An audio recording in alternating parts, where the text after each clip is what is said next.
You know, this next story is one of those stories that is, well, hard to get through. You see, it's every parent's worst nightmare. You have a seemingly healthy child full of life, a child with dreams, aspirations, one who is loved by everyone, who is lucky enough to cross paths with her.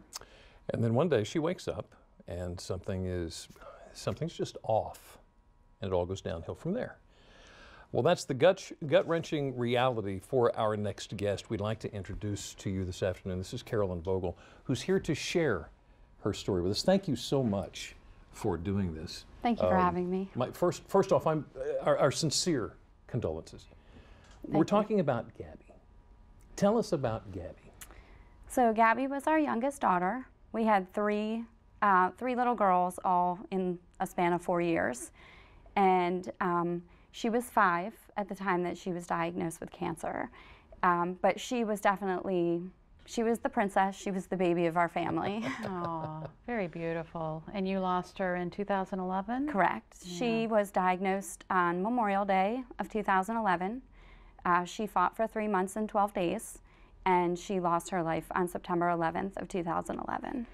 You noticed before the diagnosis that something was off. She was having problems with her balance? She was having some balance issues. She was having, as strange as this is, some swallowing issues. And she just was kind of reverting back to, I'll say, babyish ways. She went back to napping. She was having accidents.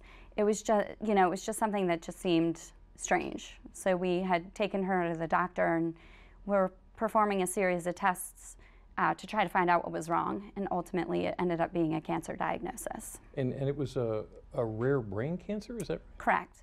It's called diffuse interpontine glioma, or DIPG for short. Approximately 200 kids a year are diagnosed with it. Wow.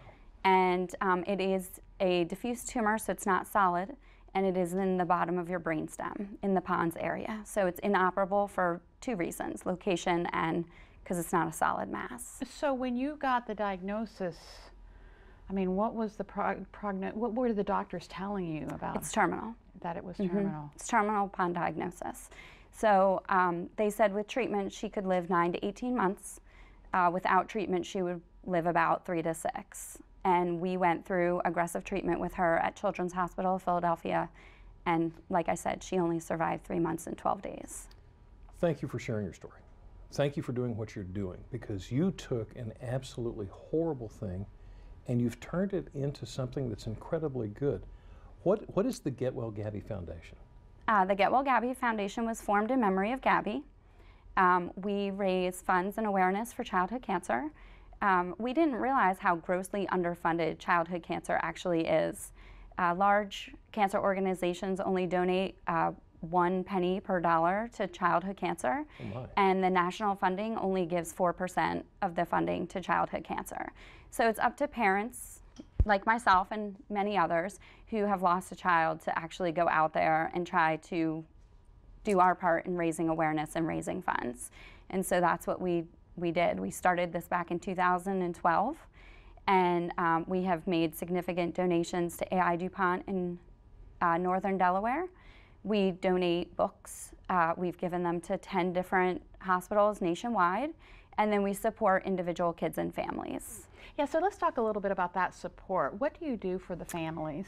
Well, we generally will we'll reach out and ask the family if they need anything specific. We had a little boy who had to cut his Disney trip short. It was his Make-A-Wish trip because he had to have emergency surgery. So we were able to give them the funds to get them back to Disney World so he could finish going to one of the parks that he missed.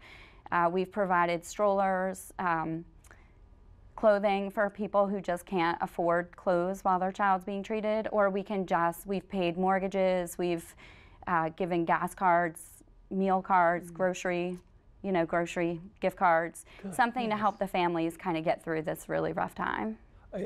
Nothing is going to fix losing Gabby. No. Does this help? It definitely helps, yes.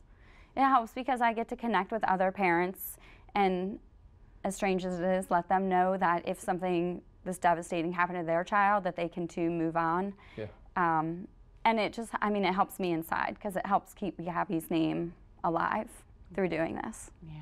All right, and the community can help as well. That's correct. Yeah, Yeah. so you actually have an event coming up? We do. We have an event on April 30th at the Cottage Cafe in Bethany where kids can come dressed as princesses. They don't have to, but we will have some of our famous roaming princesses there, and they can take pictures with them, and anybody can come for dinner that night, and the Cottage Cafe is giving us a percentage of the, what was raised receipts, yeah. right from that night. Wonderful. Yeah. Well, what little girl doesn't like to dress up as a princess?